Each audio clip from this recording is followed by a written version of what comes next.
délibération numéro 5 avec le vote d'une partie de nos recettes avec les taux de fiscalité 2023.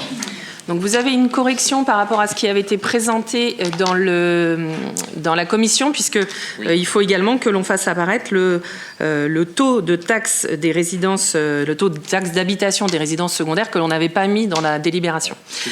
Ce qui ne change pas, mais voilà, il fallait qu'on... Vous avez dû recevoir la délibération corrigée après, voilà, quand on a été alerté, mais donc il faut bien voter les 3 taux.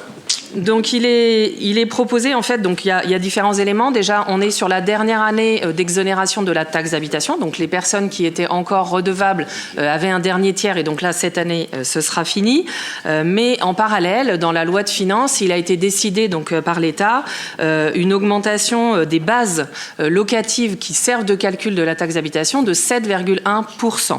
Donc avec ces constats qui se sont imposés à nous, alors c'est très bien, ça va nous faire des recettes supplémentaires, cette évolution des bases locatives. Nous, on a pris la décision, du coup, de ne pas rajouter d'efforts sur les Bosséens et donc de maintenir les taux que l'on avait votés l'année dernière. Et donc, à savoir, sur la taxe foncière des propriétés bâties, le taux de 42,26%. La taxe foncière sur les propriétés non bâties, 63,57%. Et donc, le taux de taxe d'habitation sur les résidences secondaires. Donc, j'ai recherché le chiffre. Nous avons 27 résidences secondaires à Boueil, donc au taux de 20,96%. Donc, c'est exactement les mêmes taux que l'année dernière. Il n'y a pas d'augmentation des taux appliqués. Merci pour cette information, Audrey, parce qu'effectivement, on s'était posé la question en commission. On savait qu'on n'avait pas beaucoup de résidences secondaires à Boueil, mais le chiffre exact nous était inconnu. Donc, merci de la précision. Souhaitez-vous intervenir, Monsieur Épervier? Oui, je veux bien. Il y a une phrase qui m'a passionné dans cette délibération. Je la trouve formidable. Considérant le contexte économique difficile, la municipalité propose de ne pas augmenter les taux des impôts communaux afin de ne pas alourdir les charges reposant sur les contribuables. Quel esprit de clairvoyance!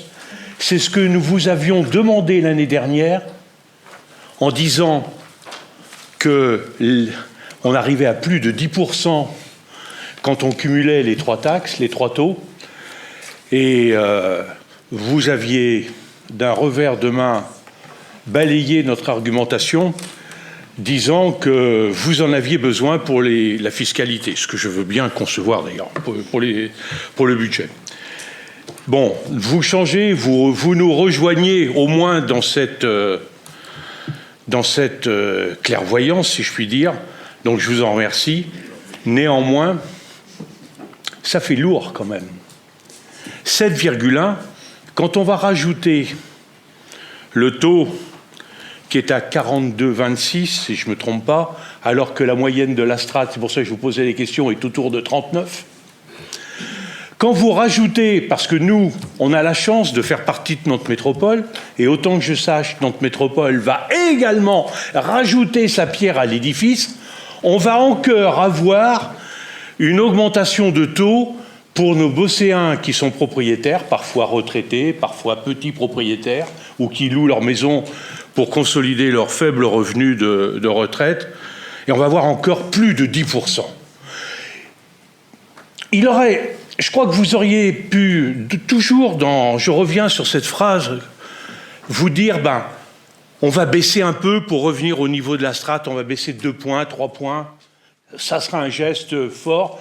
Bon, vous estimez que ça n'en vaut pas la peine, dont acte, mais je regrette, sincèrement, au nom des petits Bosséens qui vont voir encore des taxes foncières augmenter de 11, de 12, de 13, voire de 15% dans certains cas. C'est lourd, quoi. Quand ça fait la 3e année de suite, ça devient très lourd. Pensez aux Bosséens qui sont dans les difficultés. Ne pensez pas qu'à votre budget, sincèrement. Madame Guittonneau souhaite vous apporter des précisions, puis après je vous apporterai moi aussi quelques éléments de réponse. Juste pour rappeler, parce que vous parlez de la strate, c'est vrai que ça fait plusieurs années qu'on le redit, et c'est important de le redire. C'est vrai que ce taux, il est calculé par rapport à des valeurs locatives, et comme on vous l'avait montré sur plusieurs schémas depuis plusieurs années, la commune de Boye, il y a des valeurs locatives qui sont très faibles, qui sont dans les 5-6 plus faibles communes de Nantes Métropole.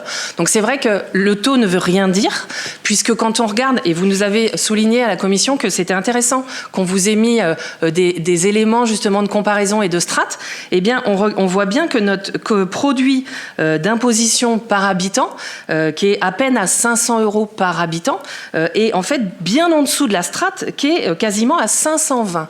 Donc même si notre taux, toujours pareil, parce que vous parlez du taux et en demandez un effort sur le taux, notre taux est peut-être un peu plus fort que dans certaines communes, mais ramené sur les valeurs locatives réelles de la commune, on a un produit d'imposition dans la commune qui est plus faible, qui est dans les 6 plus faibles de la métropole. Donc c'est important quand même de ne pas s'arrêter au taux et de vraiment parler de la richesse ou non de cet impôt pour la commune. Le débat que nous avons chaque année, et c'est la façon de présenter les choses, mais il y a une réalité derrière. Donc heureusement que l'année dernière et l'année précédente, nous ne vous avions pas écouté, parce que cette année, nous n'aurions pas pu payer les factures de gaz à la fin de l'année de notre collectivité, parce que on n'a pas augmenté pour le plaisir d'augmenter les impôts, on le fait parce que derrière, il y a des contraintes budgétaires qui sont importantes, et donc en plus, avec cette augmentation terrible du coût de l'énergie, c'était très important d'avoir ces augmentations. Alors attention aux 3 années, hein, vous le savez aussi, les 7,1% des bases, tout le monde le sait, ce n'est pas le conseil municipal qui le décide, c'est décidé nationalement pour l'ensemble du pays. Donc là, certes, c'est une augmentation, mais ce n'est pas 3 années d'augmentation décidées ici. Nous en avons déjà décidé les 2 dernières années. Donc pour nous, c'est une stabilisation. Et quand vous proposez de descendre, je pense qu'on est en termes de gestion, l'effet yo-yo, je n'y crois pas beaucoup. On ne peut pas augmenter, l'année d'après descendre, et puis après se percevoir que c'est dur et réaugmenter. Il faut essayer de viser une stabilité. C'est ce que nous essayons de faire. Oui. Et puis enfin... On va, là où vous avez tout à fait raison, c'est qu'on ne va pas faire une querelle comme on fait chaque année. Néanmoins, vous parlez d'effet yo-yo. Non, je vous conteste ce terme-là. Ça ne cesse d'augmenter. Je veux dire, l'effet yo-yo, c'est si ça baissait. Oui. Ça ne baissera pas. Alors, non, vous le savez que ça ne va pas baisser. Oui, ça augmente 7,1. C'est finalement un petit peu au-dessus même de l'inflation, qui est déjà très forte. Ce qui n'augmente pas beaucoup, suffisamment, c'est les salaires. Ça serait ça qui serait, je pense, intéressant de suivre l'inflation pour les petits salaires. Ça va augmenter beaucoup plus, parce que les 7,1, ayez la gentillesse de m'accorder que Nantes Métropole rajoute également quelque chose. Et autant que je sache, les Bosséens vont payer l'augmentation de la taxe foncière liée à Nantes Métropole. Mmh. Donc, il n'y a pas d'effet yo-yo, bien au contraire, ça ne cesse d'augmenter. Et puis... Et je crois qu'il aurait été... Mais je peux comprendre votre... J'accepte votre truc, mais on aurait pu compenser l'augmentation de Nantes Métropole en disant, il y a un moment, ça suffit. Non. Parce que, autant que je sache, je peux comprendre que la commune a besoin de payer l'énergie, mais nos petits propriétaires aussi. Et alors, nous ne pouvons pas définir, ça c'est très important, il y a une autonomie de gestion de chaque collectivité, et on ne va pas nous interagir en fonction de ce que va décider un jour la métropole et un jour pas. Non, la métropole a des choix d'investissement, parce que la métropole c'est une collectivité principalement d'investissement.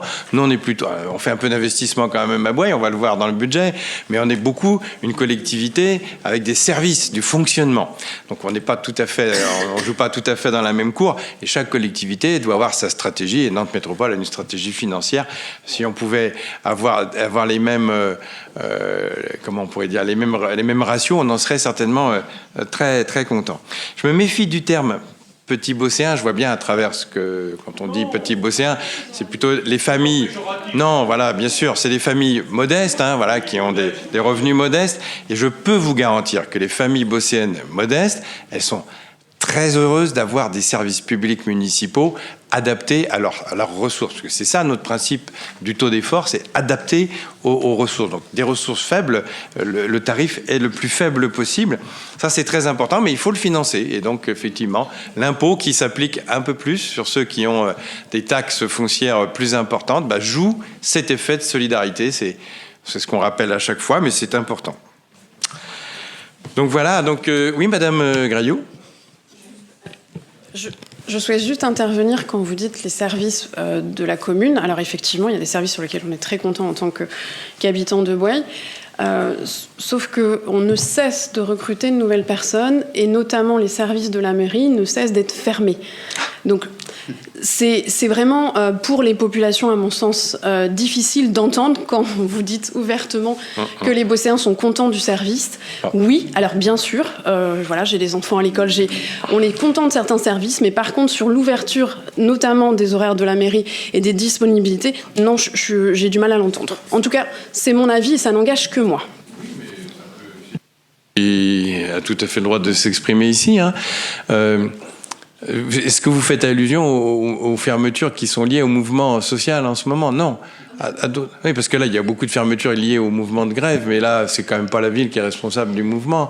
Mais sur d'autres aspects, vous pensez? Ah bah oui, d'autres aspects. Alors, nous avons au niveau du service social, mais c'est aussi pour la qualité du service. C'est-à-dire que quand, en gérant avec nous, vous dites on crée des postes, si on pouvait en avoir plus, ça fonctionnerait encore mieux, mais avec les faibles moyens que nous avons, pour garantir une qualité de travail, il y a un moment, les agents sont là, hein, il y a bien du travail derrière, mais l'accès au public est restreint pour qu'ils puissent travailler en autonomie. Ça évite, ça limite, disons, les erreurs. Récemment, j'ai fait une expérience personnelle, hein, je m'excuse de vous raconter ça, pour un passeport. Vous savez qu'il faut aller chercher une commune qui vous fait un passeport. Il faut appeler. J'ai appelé Sainte-Pazanne en début d'après-midi. C'était plus de 2 heures. Et le répondeur que j'ai me dit les services ouvrent à 15 heures. Mais j'ai compris pourquoi. C'est parce qu'effectivement, c'est pas que les agents ils embauchent à 15 heures. C'est que de 14 heures à 15 heures, ils ont un travail en autonomie sans être dérangés. C'est ça un petit peu qui perturbe quand on est avec des effectifs qui sont serrés. Mais c'est le seul exemple qu'on a récemment réduit sur le jeudi. Et puis, oui, puis au niveau aujourd'hui du service solidarité, nous avons un agent qui est en arrêt pour une opération. Donc il n'y a plus qu'un seul agent sur les 2. Donc là aussi, on fonctionne sur rendez-vous pour être sûr que les demandes soient traitées, mais qu'en même temps, la qualité de travail soit faite. On n'est pas du tout dans un... Enfin, je ne pense pas qu'il y ait d'autres exemples. On n'est pas dans cet esprit-là, en tous les cas. Ouais. Mais bon, s'il y a des choses, vous nous faites remonter, s'il y a des choses qui vous alertent, hein, on essaiera de vous donner s'il y a des éléments d'explication. Il nous faut quand même mettre aux voix. Alors donc je mets aux voix les taux, s'il n'y a pas d'autres interventions. Qui s'abstient? 6. Qui vote contre et qui vote pour? Merci beaucoup.